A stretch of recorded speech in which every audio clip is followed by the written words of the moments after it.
왜 저예요? 라는 제목을 가지고 말씀을 살펴보도록 하겠습니다. 우리 한번 따라해 볼까요? 왜 저예요?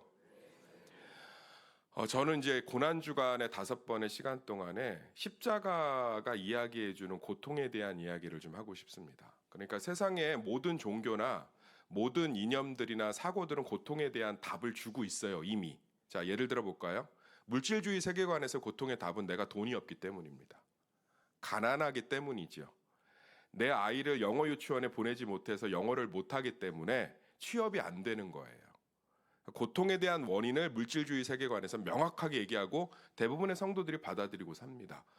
불교적 세계관에서도 고통은 명확해요. 고통은 벗어날 수 없는 운명적인 것이라는 거죠. 운명적인 것. 팔자소관입니다. 내가 이 남자를 만나서 이렇게 두드러 맞고 사는 이유도 내가 그렇게 팔자가 그래서 세서 그랬다는 거예요. 그래서 제가 어렸을 때 보면 엄지 발가락 위에 그 뼈가 불뚝 튀어나오면 아주머니들끼리 그런 얘기 하더라고요. 아우 언니는 팔자가 세서 그 남편을 만났나 봐 이러더라고요. 그게 고통에 대한 불교적 윤회적 세계관이지요. 유교적 세계관에서도 답을 주고 있죠. 고통은 참지 못하기 때문에 그래요. 우리가 견뎌내야 돼. 그까짓 것도 견디지 못하. 그까짓 것도 잘 견디어내지 못하기 때문에 우리에겐 고통이 있다고 이야기를 합니다. 이슬람도 그렇고요. 힌두교도 그렇고요. 힌두교 같은 경우는 선신과 악신의 대결에서 악신이 이기면 내 삶에 고통이 있고요. 예. 그리고 무속신앙에서도 고통에 대한 답을 주고 있죠. 부정을 타서 그렇죠. 내가 먹지 말아야 될 거 먹고 만지지 말아야 될 거 만지고 가지 말아야 할 곳에 가서 내 삶에 고통이 있다고 얘기합니다. 우리 기독교인들은 대부분 겉으로는 교회를 다니지만 성경이 말하는 십자가가 말하는 고통관에 대해서 알고 있는 사람이 많이 없어요. 왜냐하면 강단에서도 비슷한 소리를 많이 하기 때문에 그렇습니다. 현대 사회는 고통을 굉장히 낯선 것으로 여기는 가치관이 팽배합니다. 따라해 볼까요? 고통을 낯설게 여기는 가치관. 자, 무슨 얘기냐면 고통은 당연한 것이 아니라 불합리적이고 있어서는 안 될 일이라는 세계관이 우리가 숨쉬는 2026년을 살아가는 전 세계 모든 곳에 가득합니다. CF를 봐도 드라마를 봐도 유튜브를 봐도 두바이 쫀득쿠키를 먹으면서도 고통은 나에게 일어나선 안 될 일이라고 얘기를 해요. 고통은 내 삶에 있어서는 안 될 일이에요. 그래서 고통이 오면 기독교인들은 부끄러워합니다. 제가 우리 교회 와서 정말 이해 못한 게 뭔지 아세요? 고통을 부끄러워해요. 목사님 얘기하지 마세요. 목사님 얘기하지 마세요. 고통을 부끄러워합니다. 왜요? 세속주의적 고통에 대한 가치관이 그대로 들어와 있어서 고통은 안 좋은 거며 고통은 일어나서는 안 될 일이며 고통은 내가 부족해서 일어난 것이며 고통은 내가 뭘 잘못해서 일어난 일이며 고통은 무언가 불합리한 세상에서 일어난 일이기 때문에 그게 뭐 사회 계층 간의 뭐 빈부격차든 고통은 내 삶에 절대로 일어나서 안 될 일이기 때문에 일어나면 창피한 거고 일어나면 피해야 될 거고 일어나면 원망하고 일어나면 절망하고 그래서 많은 기독교인들이 고통 가운데 상대적 박탈감에 젖어 있습니다. 이게 무슨 얘기냐면 고통은 당연한 게 아니기 때문에 일어나서는 안 될 불행한 일이기 때문에 잘못된 오류기 때문에 내 삶에 있는 고통에 대해서 지쳐 있는 거죠, 다들. 그리고 불안해합니다. 고통이 올까봐. 그래서 고통의 흔적만 멀리 보여도 덜덜덜덜 떱니다. 누가 나하고 인사를 안 받으면 왜 그렇게 내가 속상한지 아세요? 내가 이 공동체에서 적응 못하고 분리될까봐. 고통이 올까봐. 회사에서 조금만 인정받지 못하면 왜 스트레스 받는지 아십니까? 내가 물질적인 어려움을 당할까봐. 고통이 올까봐. 왜요? 우리에게 고통은 절대로 경험해서는 안 될 부정적인 영역이니까요. 그런데 십자가 이걸 딱 깨버립니다. 자, 제가 질문하겠습니다. 예수님이 죄가 있으셨습니까? 한번 우리 죄가 있으셨습니까? 그러면 고통받을 만한 일을 하신 것이 0.000 한 개라도 있습니까? 근데 왜 고통받으셨죠? 성경은 고통은 잘못된 것이 아니라 일상이라고 이야기를 합니다. 그 이유는 하나예요. 인간이 죄를 지어서 하나님을 떠나 있기 때문에 이 세상은 무엇으로 가득 차 있어요? 고통으로 가득 차 있고, 믿는 자들에게 고통이 오는 것은 당연하다는 거예요. 그게 내 실수든 어떤 환경적인 요소든 너무나 당연한 거예요. 자, 다시 한번 정리해 드릴게요. 세상은, 모든 종교는, 이념은 고통을 불합리한 것으로 이야기합니다. 원인을 보면 다 그 얘기하고 있어요. 부정을 타서 그래. 그걸 안 해서 그래. 네 운명이야. 그러니까 고통은 잘못된 거라는 거예요. 근데 기독교는 고통은 당연한 거예요. 그냥 공기보다 더 많이 가득한 것이 고통이에요. 자, 그러면 우리는 예수님의 믿는 자로서 고통의 바다 한가운데 있게 된 줄 믿습니다. 그렇기 때문에 예수 그리스도가 십자가를 지심으로 우리의 모든 고통을 주관하고 계신 줄 믿습니다. 이게 다른 거예요. 이게. 사랑하는 성도님들, 내 삶에 고통이 오는 걸, 고난이 있는 것을 부끄러워하지 않았으면 좋겠습니다. 12절 읽어볼까요? 12절 시작. 사랑하는 자들아, 너희를 연단하려고 오는 불시험을 이상한 일 당하는 것 같이 이상히 여기지 말라. 이 불시험이 뭐냐면 너희 연단, 뭐 신앙의 도전 뭐 이런 거 아니에요. 그냥 고통이에요. 예수를 믿기 때문에, 신앙생활을 하기 때문에 오는 고통, 그냥 고통이에요. 고통. 그걸 이상히 여기지 말라, 낯설게 여기지 말라는 거예요. 베드로 사도가. 사랑하는 자들아, 너희를 연단하려고 오는 고통을 이상한 일 당하는 것으로 이상히 여기지 말라. 2번이나 반복하고 있잖아요. 이상한 것이 아니라는 거예요. 그냥 우리는 신앙생활 잘해도 고통이 와요. 우리는 뭘 해도 고통이 와요. 그냥 고통에서 우리는 자유로울 수 없어요. 그런데 우리에게 고통이 기쁨이 되고 기대가 되고 소망이 되는 이유는 3가지 때문에 그렇습니다. 첫 번째는요, 하나님께서 모든 고통, 이 고통된 세상에서 믿는 자들이 고통에서 벗어날 수 없는 걸 아시기 때문에 고통의 주관자가 스스로 되셨다는 거예요.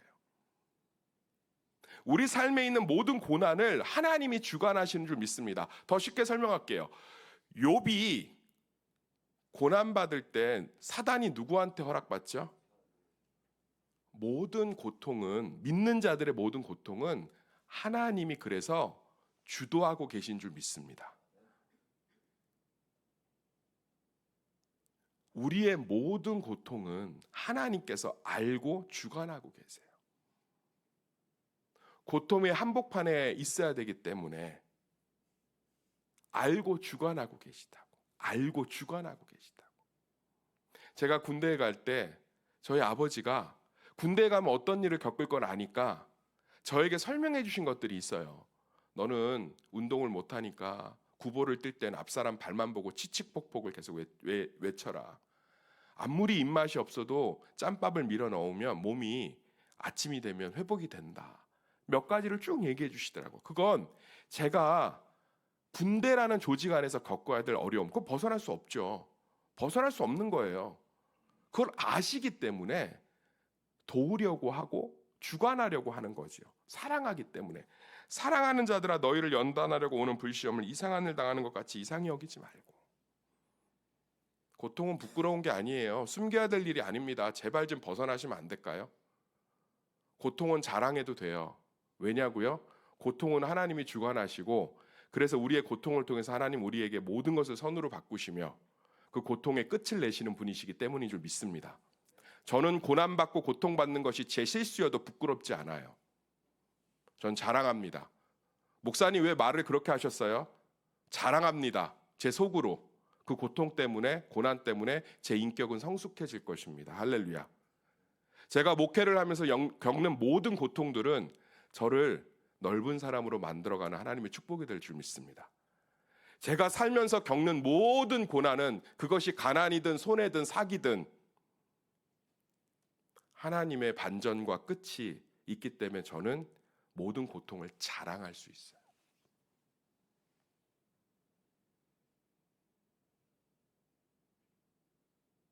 사랑하는 성도님들, 믿는 자들에게 고통이 오면, 나에게 고통이 오면 이상히 여기지 말고 하나님이 주관하시기 때문에, 하나님이 함께 하시기 때문에 어떠한 하나님의 선하신 계획 가운데 이 고통이 붙들려 있구나 라는 십자가를 바라보시길 소망합니다.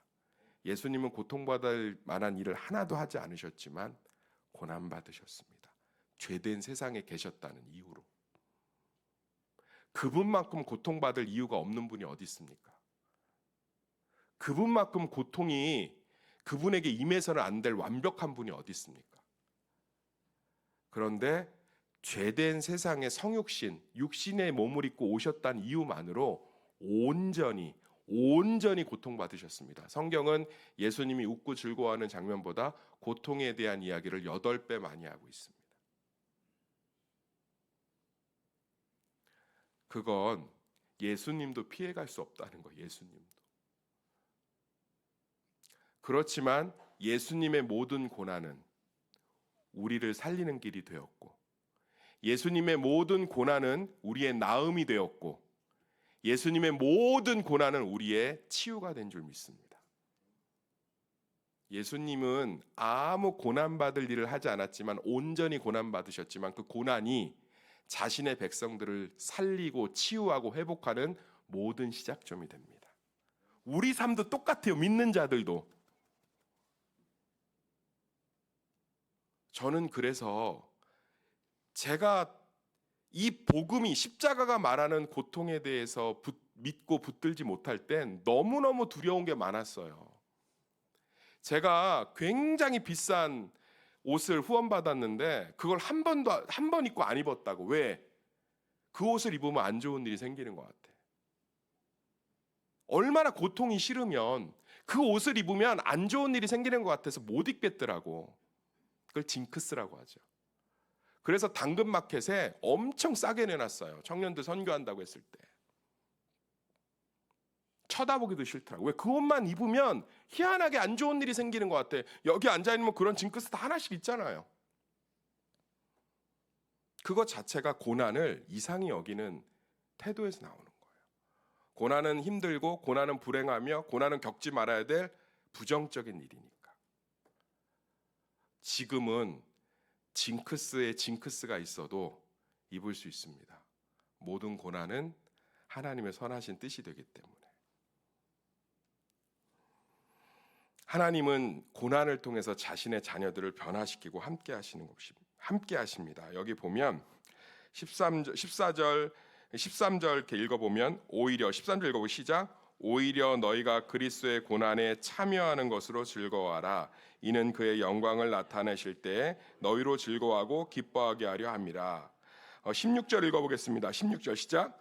만일 그리스도인으로 고난을 받으면 부끄러워하지 말고 도리어 그 이름으로 하나님께 영광을 돌리라. 19절 읽겠습니다. 그러므로 하나님의 뜻대로 고난을 받은 자들은 또한 선을 행하는 가운데 그 영혼을 미쁘신 창조주께 의탁할지어다. 이제 정수들이 쏟아져 나오고 있죠. 우리 삶 가운데 있는 모든 고난을 그리스도의 고난에 참여함으로 바꾸시기를 소망합니다. 내 잘못으로 일어난 고난이라 할지라도 그것을 통해서 그리스도께 더 의지하는, 그것을 통해서 그리스도만을 더 신뢰하는 그리스도의 고난으로 바꿔가시길 소망합니다. 그럴 때 어떤 일이 벌어진다는 거예요? 하나님의 영광이 반드시 나타나고 기뻐하고 즐거워하게 될 것이라는 거예요. 그리고 제발 좀 16절, 우리 성도님들 제발 만일 그리스도인으로 고난을 받으면 부끄러워 좀 하지 말고 제발 좀 부끄러워 좀 하지 말고 도리어 그 일로 하나님께 영광을 돌리시기를 소망합니다.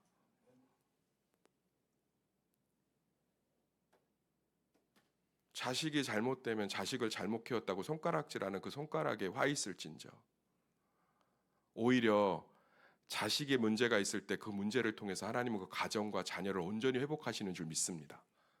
그래서 우리는 부끄러워하고 이상히 여길 필요가 없는 거예요. 숨길 필요가 없는 거예요.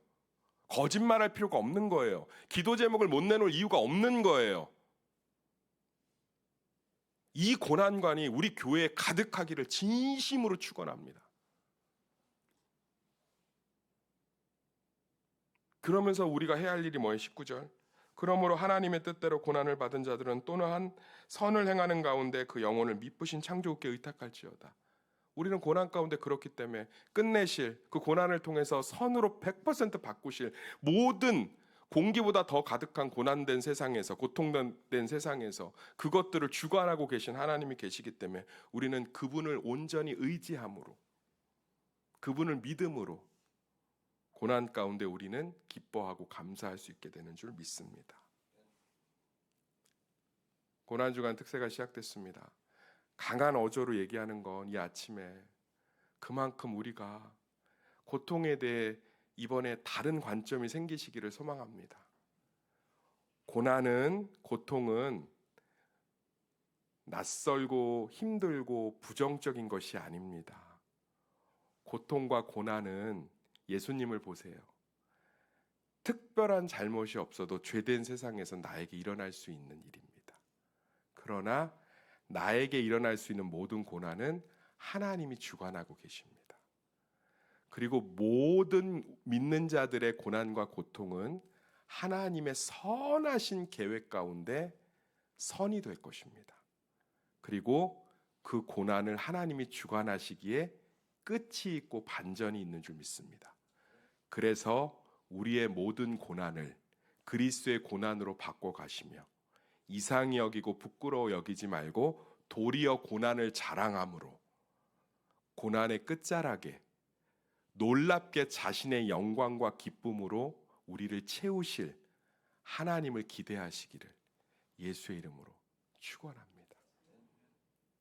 십자가의 고난이 딱 이 관점이에요. 기도하겠습니다. 하나님,